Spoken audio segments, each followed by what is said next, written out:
हाय बच्चों, good morning all of you. मैं आकाश sir, विद्या education classes. तो आप लोग कैसे हैं? आई होप कि आप लोग बढ़िया ही होंगे। तो चलिए आज आप लोग के लिए एक टॉपिक जो बहुत इम्पोर्टेंट है और ये आपका हिंदी ग्रामर से है, ठीक है ना, हिंदी व्याकरण से। और आज का टॉपिक है समास। तो समास बहुत लंबा चैप्टर है, लेकिन हम लोग चलिए बहुत छोटा में, है ना, आप लोग के लिए लाए हैं। और इसको अगर हम लोग समझ जाइएगा आप लोग, तो आप लोग को 1 से 2 नंबर, मतलब उससे ज़्यादा भी आप लोग को प्रश्न इससे पूछा जाता है, ठीक है ना। तो चलिए हम लोग देर नहीं करते हैं, हम लोग प्रश्न की ओर आते हैं। और आप लोग वीडियो पे बने रहिए, ठीक है, और समझने की आप लोग प्रयास करिए, ठीक है। बाकी मेरा काम है आप लोगों को समझाना। तो चलिए हम लोग आते हैं वीडियो की तरफ, ठीक है, प्रश्न की तरफ आते हैं। तो देखिए हम लोग को पढ़ना समास। समास थोड़ा चैप्टर बड़ा है, लेकिन हमको चलिए इसको आप लोग हम छोटा में कवर किए हैं, तो आप लोग प्रयास करिएगा समझने का, ठीक है। अगर समझ जाइएगा तो आप लोग को इससे 2 से 3 प्रश्न आज इससे समास से आता है, ठीक है, जो आप लोग के लिए हेल्पफुल होगा, ठीक है, लाभदायक होगा। तो चलिए हम लोग आते हैं समास। तो देखिए समास, हम आज का टॉपिक है बाबू समास, ठीक है। और समास का संक्षिप्त रूप होता है छोटा। क्या होता है? छोटा। समास का संक्षिप्त रूप क्या होता है? छोटा होता है, ठीक है। और शाब्दिक अर्थ होता है 2 पदों को जोड़ना या मिलाना। समास किसे कहते हैं? तो लिखेंगे कि 2 पदों को जोड़ना या मिलाना समास कहलाता है, ठीक है ना। अब पद, यहाँ पर थोड़ा सा एक बात है, पद पद की समझिएगा। तो यहाँ पर 2 पद की बात हो रहा है, तो इसमें 2 पद होते हैं। एक होता है पूर्व पद और एक होता है उत्तर पद। अब आपको ये समझ में नहीं आ रहा है कि पूर्व पद क्या होता है, उत्तर पद क्या होता है। तो अगर हम एक एग्जाम्पल में समझावें, जैसे राजपूत है, क्या समझाएं? राजपूत है। जब इसका हम विग्रह करेंगे, समास विग्रह, ठीक है, तो ये टूटेगा राजा का पुत्र, राजा का। तो बाबू ये जो है, यही जो है आपका ये पूर्व पद है और ये आपका उत्तर पद है। क्या है आपका? उत्तर पद, ठीक है ना। ये आपका पूर्व पद और ये आपका उत्तर पद है, ठीक है। तो आप लोगों को समझ में आ गया होगा, ठीक है। तो चलिए इसको मिटाते हैं। तो समास में कितने पद होते हैं? 2 पद होते हैं, ठीक है। समास में कितने पद होते हैं? 2 पद होते हैं, एक पूर्व पद, एक उत्तर पद।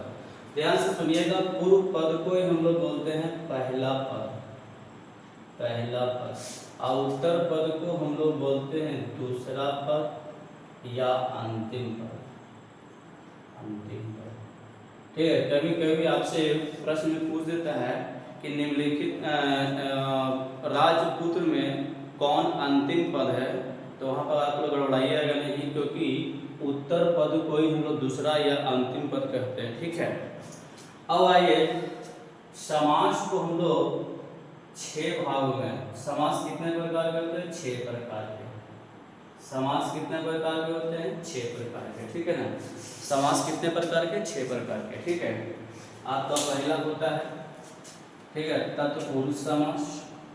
दूसरा होता है कर्मधारय समास। तीसरा होता है आपका बहुव्रीहि समास। चौथा होता है द्वंद्व समास। पांचवा होता है द्विगु समास। छठा होता है अव्ययीभावक समास, ठीक है। तो आपसे पूछा जाता है कि समास के कितने भेद होते हैं? 4, 6, 8, 10। तो आप कितना मारिएगा? 6। कितना मारिएगा? 6। क्योंकि कितने प्रकार के होते हैं? 6 प्रकार के होते हैं, ठीक है। अब यहाँ तक जान लिए कि समास 6 प्रकार के होते हैं, ठीक है। अब देखिए इसका परिभाषा जानते हैं। तत्पुरुष समास कहते किसको है? तत्पुरुष समास कहते किसको है? तो तत्पुरुष समास किसको कहते हैं? तो जिसका उत्तर पद क्या हो? प्रधान हो। आपसे देखिए डिफिनेशन पूछेगा कि जिस समास का उत्तर पद प्रधान हो वह कौन सा समास कहलाता है? तब क्या मारिएगा आंसर? तत्पुरुष समास। क्या मारिएगा? तत्पुरुष। समझ में आया? तत्पुरुष समास का परिभाषा होता है कि जिस समास का उत्तर पद प्रधान हो वह क्या कहलाता है, समास का तत्पुरुष समास कहलाता है। ठीक है, अब तत्पुरुष समास को पहचानेंगे हम कैसे बाबू। तो तत्पुरुष समास को जब आप विग्रह करिएगा तब पूर्व पद के बाद कोई कारक चिन्ह आएगा, पूर्व पद के बाद कोई कारक चिन्ह आएगा। जैसे देखिए यहाँ लिखा है राजपुत्र, तो इसको तोड़ेंगे विग्रह करके क्या होगा, राजा का पुत्र।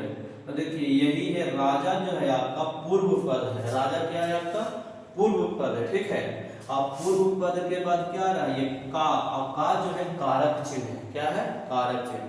अगर कारक नहीं पढ़े तो आप लोगों को कारक भी हम पढ़ाएंगे, एक वीडियो लेकर आएंगे उसके लिए। ठीक है ना, तो कारक चिन्ह के तब पूर्व पद के बाद कौन सा चिन्ह है, का। तो यही आपका पहचानने का नियम है कि जिस समास के बाद अगर पूर्व पद के बाद अगर कारक चिन्ह आता है तो वो तत्पुरुष समास कहलाएगा। ठीक है, अब तत्पुरुष समास कितने होते हैं, तो 6 होते हैं। कितने, 6 होते हैं। ठीक है ना, 1 2 3 4 5 6 होते हैं। तो सबसे पहले चलिए हम पढ़ लेते हैं, अगर बात की तत्पुरुष समास की से समझाएंगे, मतलब तत्पुरुष समास के कितने भेद होते हैं, तो 6 होते हैं, वो भी पढ़ेंगे।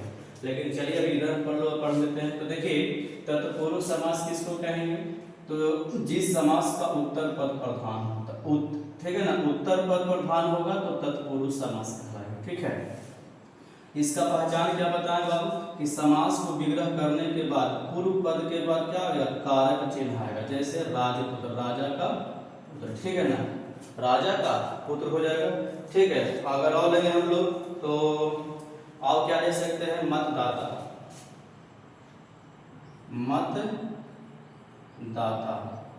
है ना, तो इसका क्या जुड़ा, मत को दाता, मत को दाता। देखिए मत के बाद क्या रहा, को, और को क्या है, विभक्ति है, कारक है, क्या है कारक है ना। और तत्पुरुष समास में देखिए कर्म तत्पुरुष, कर्म तत्पुरुष ऐसा पढ़ेंगे हम लोग, आइए इसका चिन्ह। ठीक है, अब आइए देखिए कर्म तत्पुरुष। तो कर्म तत्पुरुष किसको कहेंगे, तो जिस समास का दोनों पद है ना, जिस समास का दोनों पद विशेषण विशेष्य हो। देखिए यहाँ लिखा हुआ है, शॉर्ट में लिखे हैं हम, जिस समास का दोनों पद विशेषण विशेष्य हो। तो विशेषण जो लोग जानते हैं, विशेषण किसको बोलते हैं, तो संज्ञा सर्वनाम की जो विशेषता बताता है उसको विशेषण कहते हैं। अब विशेष क्या होगा, तो विशेष में छुपा हुआ संज्ञा या सर्वनाम, सर्वनाम। विशेष को हम लोग बोलते हैं संज्ञा या सर्वनाम। तो विशेष की जो विशेषता बताता है उसी को हम लोग बोलते हैं विशेषण विशेष। ठीक है ना, तो दोनों पद क्या होगा, विशेषण विशेषता। वहाँ सिंपल से आप लोग को एग्जाम में पूछ देता है कि जिस समास का दोनों पद विशेषण विशेष हो तो वो कौन सा समास कहलाता है, तो हम लोग क्या मारेंगे, कर्णधारय समास। क्या मारेंगे, कर्णधारय। अब इसका पहचान क्या है बाबू, तो जब समास को जब विग्रह करिएगा तो जो आए, क्या आएगा, जो। जब समास का विग्रह करिएगा आप लोग तो जो आएगा। जैसे महाकवि, तो महान है जो कवि, महान है जो कवि। तो देखिए इसमें जो आ रहा है कि नहीं, ठीक है ना। और हम ले सकते हैं नीलांबर, नीलांबर, इसका क्या टिकेगा, नीला है जो अंबर, नीला है जो अंबर।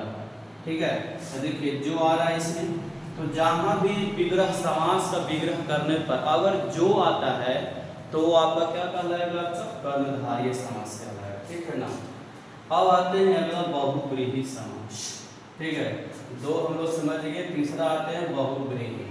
तो बहुब्रीहि समास कहते किसको हैं, तो जिसका दोनों पद प्रधान नहीं होता है, जिसका दोनों पद प्रधान नहीं होता बल्कि अन्य, अन्य का मतलब है तीसरा पद इसमें प्रधान होगा, है ना। पूर्व पद और उत्तर पद प्रधान नहीं होता है, इसके अलावा तीसरा पद इसमें क्या होता है, प्रधान होता है, उसको बोलते हैं बहुब्रीहि समास। तो सिंपल से इसका साथ ही परिभाषा होता है कि जिस समास का दोनों पद प्रधान नहीं होते हैं उसे हम लोग बहुब्रीहि समास कहते हैं। क्या बोलते हैं बाबू, बहुब्रीहि। अब इसका पहचान है जिसका, जब बहुब्रीहि समास को जब विग्रह करिएगा ठीक है ना। उसके उदाहरण को जब विग्रह करिएगा तो उसमें आएगा जिसका, और जिसमें जिसका आएगा तो वो कहलाएगा आपका बहुव्रीहि समास। जैसे देखिएगा एग्जाम्पल हम ऊपर ले रहे हैं क्योंकि यहाँ पर जगह नहीं है बाबू, तो इसका बहुव्रीहि समास का हम एग्जाम्पल यहाँ पर आपको दे रहे हैं, ठीक है ना। जैसे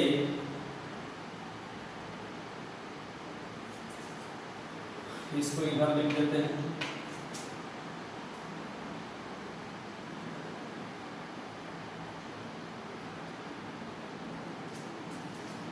जैसे नीलकंठ,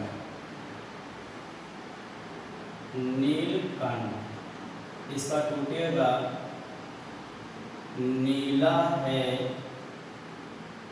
जिसका कंठ अर्थात शंकर। कौन होंगे? शंकर, ठीक है। बहुव्रीहि समास का हम एग्जाम्पल दिया, नीलकंठ, नीला है जिसका कंठ अर्थात शंकर, ठीक है। मतलब देखिए इसमें दो पद, तो ये दोनों इसमें प्रधान नहीं है, लेकिन तीसरा शंकर इसमें प्रधान है। कौन है? शंकर। ना तो इसमें नीला प्रधान है, ना ही कंठ प्रधान है, इसमें तीसरा दूसरा कोई तीसरा जो पद है वो प्रधान है, जैसे शंकर। नीला तो है, कंठ जो नीला है किसका? अर्थात शंकर का, ठीक है ना। अगला दशानन,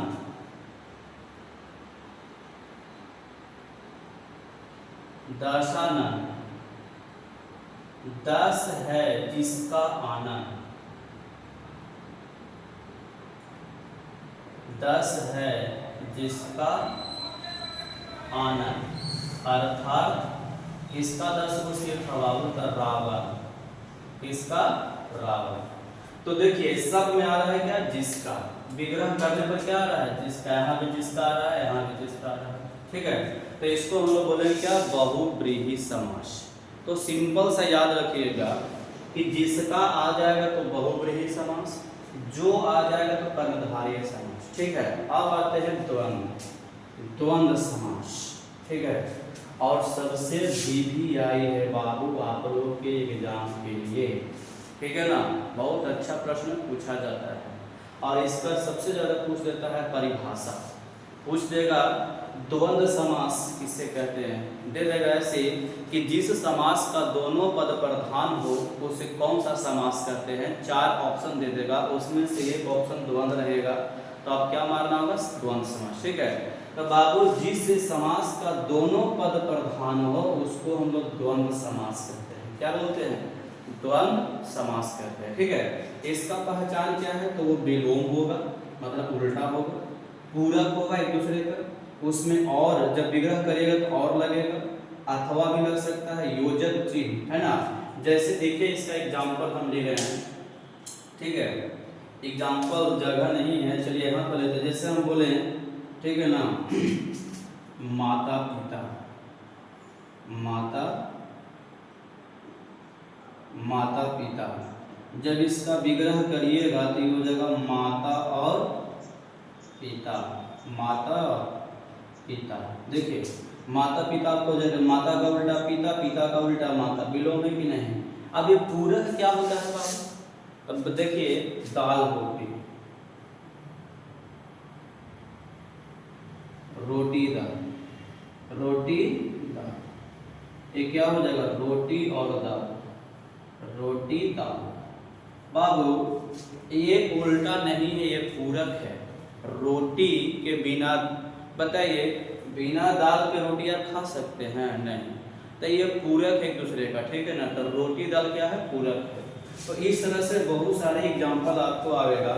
तो जहाँ भी आपको लगे उल्टा, विलोम शब्द लगे या पूरक लगे या और या अथवा, जैसे लाभ हानि, तो लाभ अथवा हानि, लाभ हानि, लाभ अथवा हानि, तो विग्रह करने पर क्या आ रहा है? अथवा आ रहा है, और लाभ का उल्टा हानि, ठीक है। तब विलोम हो गया। तो जहाँ भी विलोम होगा वो क्या कहलाएगा? द्वंद्व समास।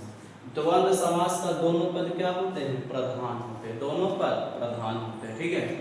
अब आइए द्विगु समास, क्या है हम लोग? द्विगु समास, ठीक है बाबू। तो द्विगु समास किसको कहते हैं? जिसका उत्तर पद प्रधान हो और पूर्व पद संख्यावाचक हो।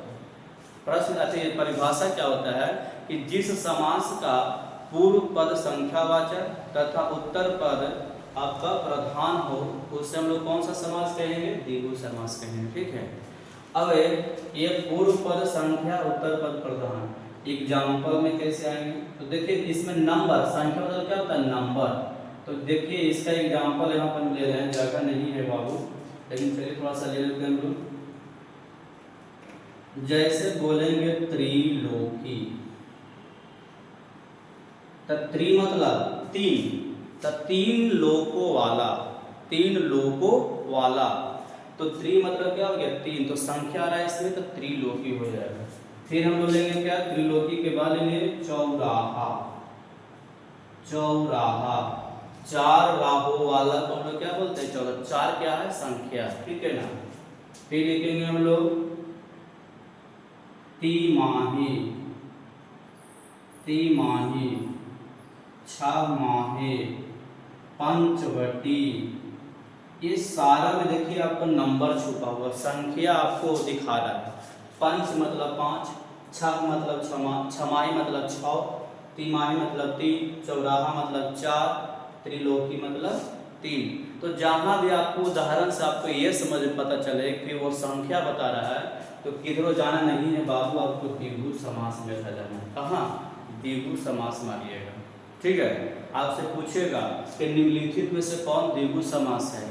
चार एग्जाम्पल इधर से दे देगा, एक इसमें से दे देगा चौराहा, तो क्या मारिएगा? चौराहा। ठीक है। लास्ट है आपको अवयवी भावा समास, अवयवी भावा समास। ठीक है। तो अवयवी भावा समास में पूर्व पद प्रधान होता है। पूर्व पद क्या होते हैं? प्रधान। तो परिभाषा इसका क्या होगा?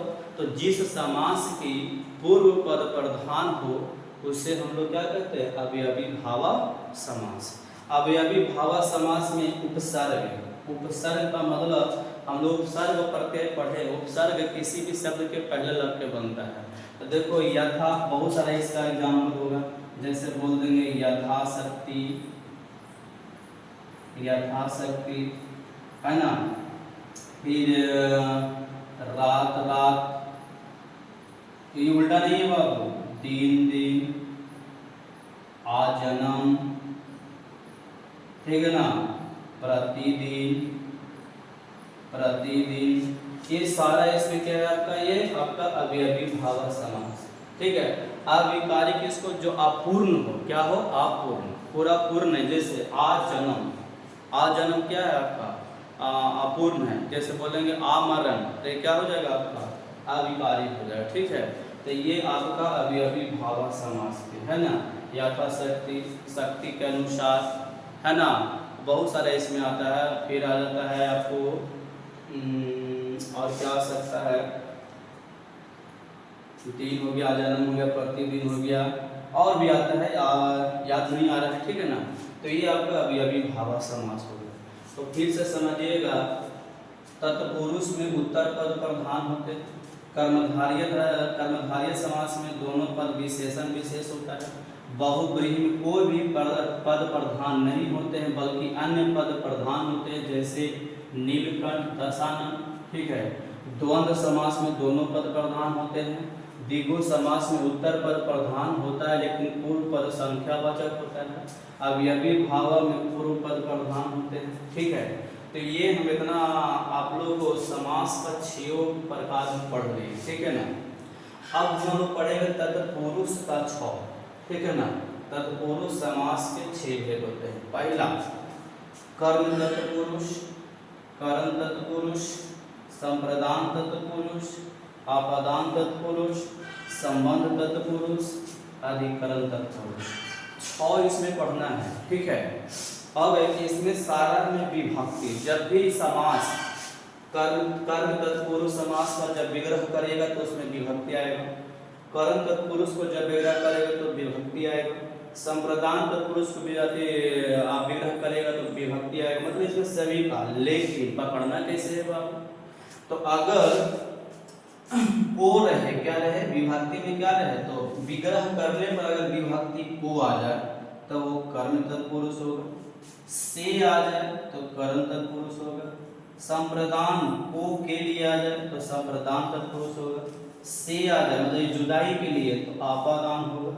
अगर का के की रहे तो संबंध हो जाएगा, में पर रहे तो अधिकरण होगा। कब? जब विग्रह करिएगा तब। आइए सारा जो है आपका तत्पुरुष समास के अंतर्गत आता है, ठीक है ना। अब ध्यान से सुनिए एग्जाम्पल। पहला है मतदाता। मत को दाता मतलब मत को देने वाला।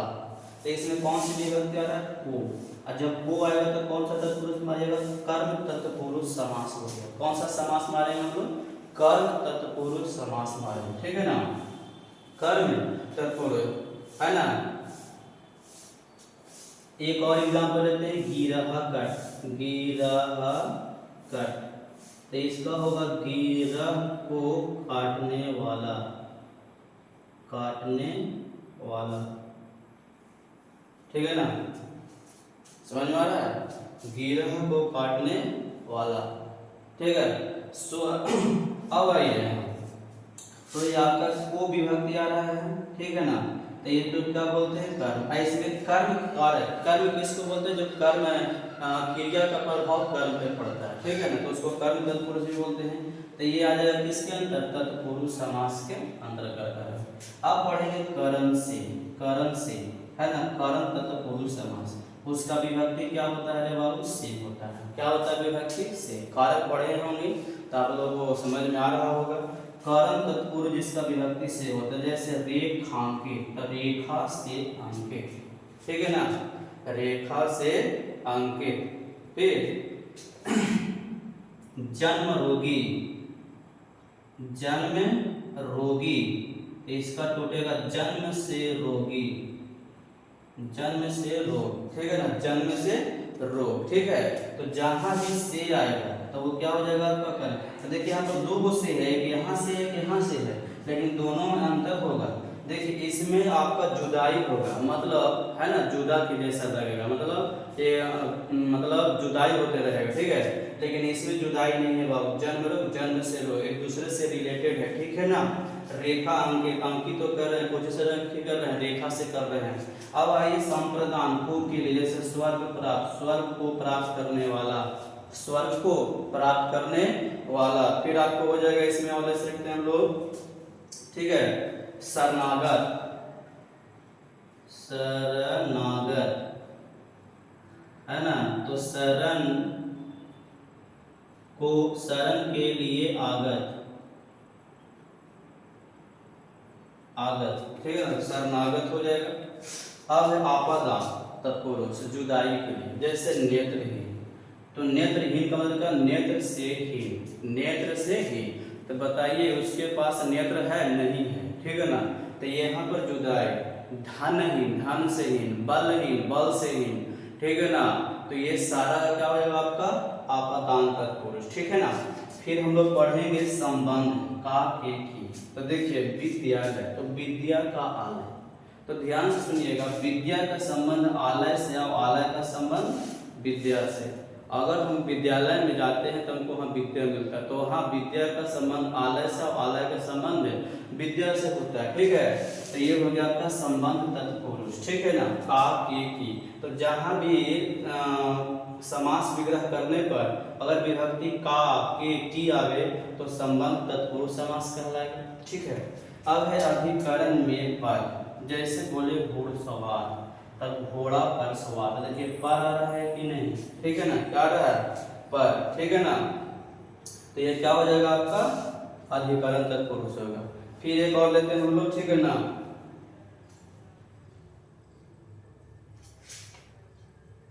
नीति निपुण, निपुण, नीति निपुण। इसका टूटेगा नीति में निपुण, नीति में निपुण, ठीक है।